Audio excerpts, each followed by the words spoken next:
I may be from Edo State, but Rivers is home now. Living here long enough, I grew up knowing that Buguma City is the recognized headquarters of the Kalabari Kingdom after leaving Old Shipping. Now that wasn't controversial, it was historical pride. Buguma City symbolizes the seat of the Amayanabo, ancestral continuity, and central authority. Then one evening, scrolling through Facebook, I saw it. Heated conversations, posts, bold declarations, arguments, not just in Edo circles, but even in River circles. They were everywhere. And the Kalabari identity was trending. At the heart of these conversations were issues about Abonnema and kingship. Now, traditionally, Abonnema had an Amadabo, a respected ruler that was hierarchically lower than the Amayanabo. Now, this was a structure that everyone understood. For years, no one challenged it. It was not oppression, it was order. But today, the difference seems to be more about recognition.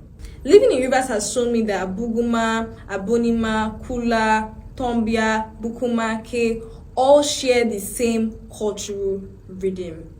Their dialects are intertwined, their festivals almost always have the same ancestral stories.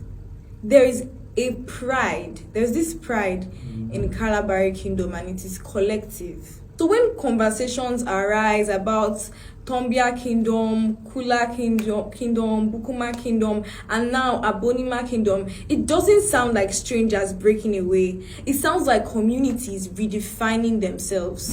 The recent cancellation of the much anticipated Owu Aruson further deepened the conversation. A festival meant to unite people became a symbol of division.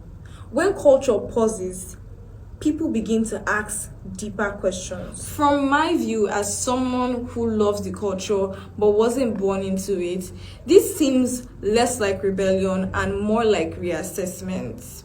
Have some communities long felt overshadowed, or is this just a natural evolution of traditional institutions in modern Nigeria, where autonomy and identity are more vocal?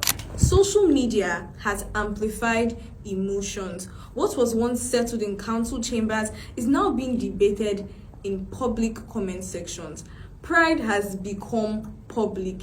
History is now being interpreted in real time, and narratives are forming quickly. Yet, beneath the arguments, one thing remains clear. No one is denying being Kalabari.